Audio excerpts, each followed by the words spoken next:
I recognize that the title here is slightly different than what's printed in the bulletin, and some of you are going to have a really hard time with that. I obviously had a hard time with that, forgetting which of these words I really preferred to use. Is it facing an unknown future? Is it facing an uncertain future? Really doesn't matter, does it? The future is unknown to us. It's uncertain. So take your pick here this morning. But I'm going to ask my question this way. How many of you in this moment are facing some element of uncertainty about your future? It's pretty much a common lot of being human. And if we didn't raise our hand, it's not because we're not facing some element of uncertainty about our future. Some aspects of uncertainty apply to all of us. What blessings we might receive that we have no idea about, what challenges or hardships we might face that we are not anticipating, or at least we don't know exactly what form in which they will come. Some of us may be facing uncertainty in areas that others are not, related to specific circumstances in our lives, things that are unique to our story, our journey up to this point. Not on the slides, but these thoughts, something seemed incomplete this morning as I was reflecting, and you can write these down, remember, watch the video later. As we think about this whole bigger picture of who will move the stone, we think about the women on the way to the tomb. We think about how on the way to the tomb they discussed among themselves, who's going to roll away the stone? They were coming to anoint Jesus' body. And they reflected on, we don't have any way to move the stone. The fact that they did not go back home, they continued their journey, not knowing how this would be resolved. Not knowing if they'd be able to get into the tomb, not knowing if they'd be able to do what God had laid on their hearts to do, but they continued their journey. They took the next step, and the step after that, they did what they can. So that's the first thing that's not in the notes. In all of these things that we're looking at, do what you're able to do. Even though how it's going to turn out, do what you're able to do. Be creative, think outside the box. And third, be open to God's unexpected answers. Now, we're going to see some other pieces in the next few minutes, not very many minutes. But all of it relates in some measure to do what you're able to do. Be creative, think outside the box. Be open to God's unexpected answers. In the verses Sean just read out of Philippians, Paul gives some perspective, hope, and guidance for us as we wait and wonder who will move the stone, whatever that boulder seems to be in our life, whatever that unexpected part of the future that's weighing on us, that we don't know how things are going to work out. In writing to the church at Philippi, Paul expresses gratitude for their faithfulness as partners. Then he makes this statement and says, I am certain that God, who began the good work within you, will continue his work until it is finally finished on the day when Christ Jesus returns. I'm not going to reread all that Sean wrote earlier, but in consideration of our time and the other things we're trying to do this morning, I'm just going to kind of move through these bullet points. So Anna, up there with the slides, we're going to have to work together on this. So the first thing is trust God to finish what God has started. This is the part from Philippians, from what Sean just read. Trust God to finish what God has started. There's another part where Paul expresses his prayer for the church, and at the heart of his prayer is, let your love overflow more and more.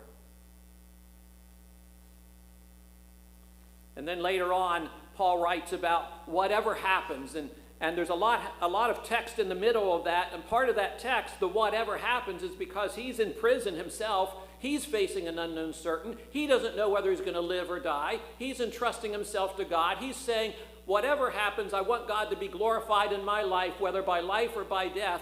And then he says, whatever happens, here's what I want you to focus on as you move into your uncertain future. And he names basically, align your conduct with God's good news expressed in Jesus. The gospel, the good news about Jesus, may your life show that in the way you live. You don't have to know the future to be able to align your life in the present, to take the next step of aligning your life, aligning my life with the gospel, the good news, that our life demonstrates that. That our life reflects that in all that we do, that is guiding and shaping our choices. Align your conduct with God's good news expressed in Jesus. Stand together in unity and strive together for the good news of Jesus. To live it, to share it, to invite others into it. And then as part of our call to worship, reflect on the words of Jesus in the Sermon on the Mount about don't worry about your life. What you will eat or drink, or about your body, what you will wear. Is not life more than food and the body more than clothes? Look at the birds of the air. God feeds them. They don't sow or reap. Aren't you more valuable than those? So do not worry, saying, what shall we eat? What shall we drink? What shall we wear? Your heavenly Father knows that you need all these things, but seek first his kingdom, his righteousness, and all these things will be given to you as well. That's another place talking about the future is, yeah, do what you can, but trust God. Trust God for what is ahead. Seek him first. Get your priorities right. Do what you can. Do what you can. Be creative. Think outside the box. Be open to God's unexpected answers. Wanted to share with you just the 3 familiar stories.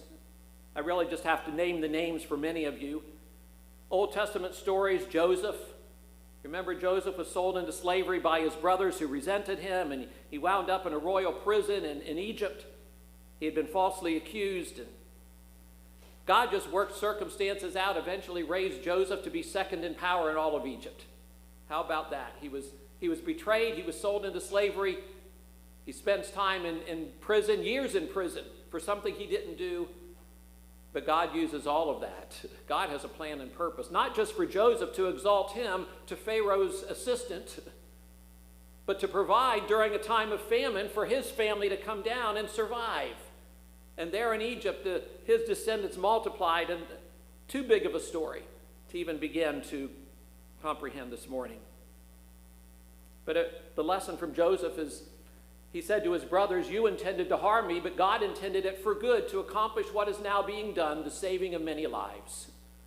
Talk about unexpected things that God's already doing. In the midst of our uncertainty, God is working out a plan.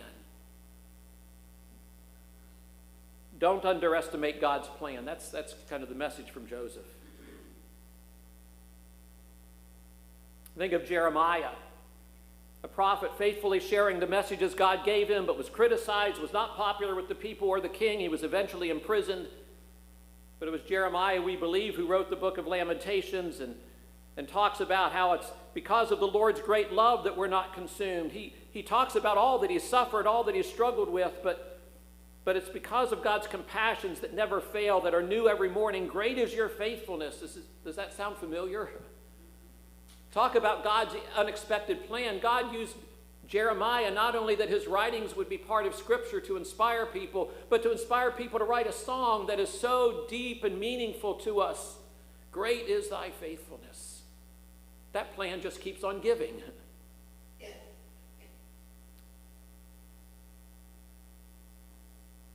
And there's the story of Shadrach, Meshach, and Abednego.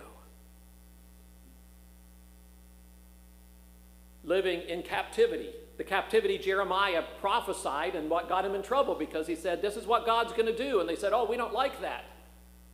We don't like what you're telling us. But that generation carried in captivity in Babylon, and Shadrach, Meshach, and Abednego being faithful to God, even living in a foreign land. And the edict came down from the king. Everyone's got to bow down to this idol that I've fashioned in my image. They said, no, we're not going to do that. And the king said, oh, please, just bow down. Otherwise, you're going to be thrown into the furnace of fire. You remember what they said. Oh, king, we don't need to defend ourselves.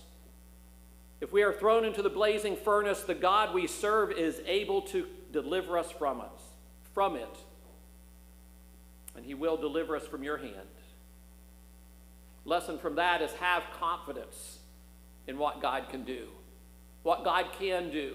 God is able to heal. God is able to deliver. Have confidence in that. But their testimony goes a step further. The very next statement, but even if he does not. Even if God has another plan that's unexpected, even if he does not, we want you to know that we will not serve your gods or worship the image of gold.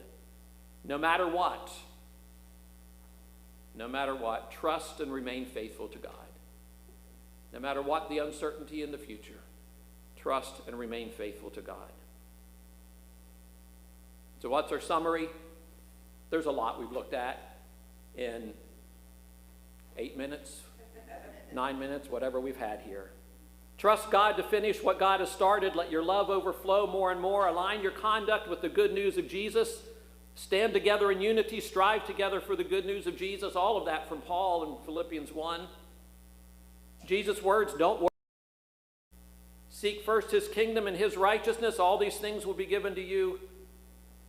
The stories of Joseph, Jeremiah, and 3 men in the furnace.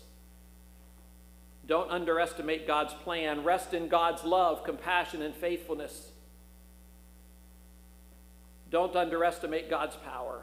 Trust and remain faithful to God. Or where we started. Do what you were able to do. Be creative. Think outside the box. Be open to God's unexpected answers. For us individually, for us as a church. May these thoughts inspire, comfort, encourage, guide us as we take the next steps into an unknown, uncertain future, but a future held firmly in God's hands. I invite you to stand as we sing 2 verses